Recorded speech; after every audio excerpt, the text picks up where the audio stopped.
What if I told you Kenya just secured a lifeline worth billions while a war rages thousands of miles away?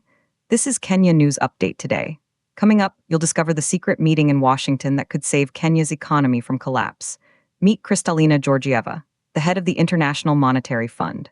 On Monday, April 13, 2026, she sat down with Kenya's top financial officials in a high-stakes negotiation. The Middle East conflict is sending shockwaves through the global economy, and Kenya is caught in the crossfire. Fuel prices are soaring, inflation is biting, and the country's previous financial safety net just expired. But here's the twist. Kenya walked away with a promise of support, not just words, technical and financial support. This is the story of how Kenya is fighting back against a global crisis. The meeting was urgent. It brought together IMF Managing Director Georgieva and Kenya's National Treasury team, Cabinet Secretary John Mbadi, Principal Secretary Chris Kipto, and Central Bank Governor Kamo Thug. The agenda was heavy.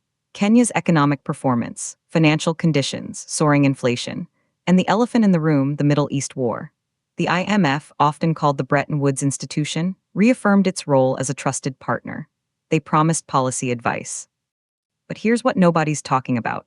They also committed to technical assistance and, where appropriate, financial support. That's a potential cash injection. On Kenya's side, Mbadi made it clear. President William Ruto's administration is all in. They will work closely with the fund to anchor reforms, strengthen market confidence, and mobilize financing.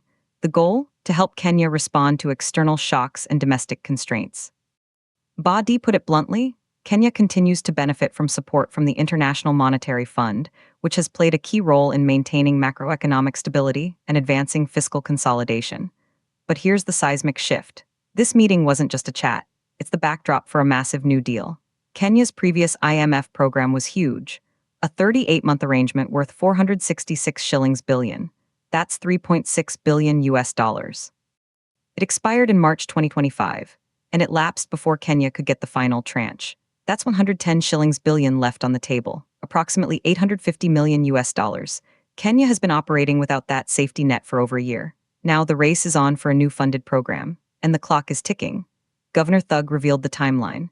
Speaking just days before this Washington meeting, on April 9, he confirmed talks are ongoing. An IMF mission is expected in early 2026 to negotiate.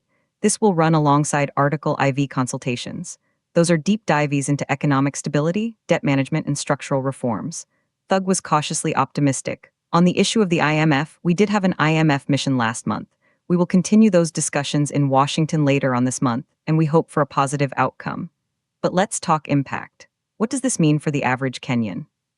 The Middle East conflict isn't just headlines, it's economic pressure. It's the fuel crisis mentioned in your news feed. It's the cost of living squeezing families. This IMF support is a shield. It's meant to stabilize the macroeconomy, to give the government breathing room to implement reforms without panic, to signal to global markets that Kenya is a serious player with serious backing. The implications are enormous. If a new deal is secured, it could unlock billions in financing. It could stabilize the Kenyan shilling. It could influence interest rates and investment flows. But there are unanswered questions. How much will the new program be worth? What conditions will be attached? And can this support truly insulate Kenya from a war half a world away? Some see this as a necessary lifeline. Others might see it as deepening debt dependency. The tension is real. Kenya is navigating a geopolitical storm with an international financial anchor. So, what's the payoff? Kenya's economic team just played a high-stakes game in Washington and secured a critical promise of support. The previous $3.6 billion deal is gone, but a new one is on the horizon. The message is clear. Kenya is not facing this global crisis alone. Do you think IMF support is the right move for Kenya's economy? Drop your take in the comments. And for more breaking news on the stories that shape our nation, subscribe to Kenya News Update today.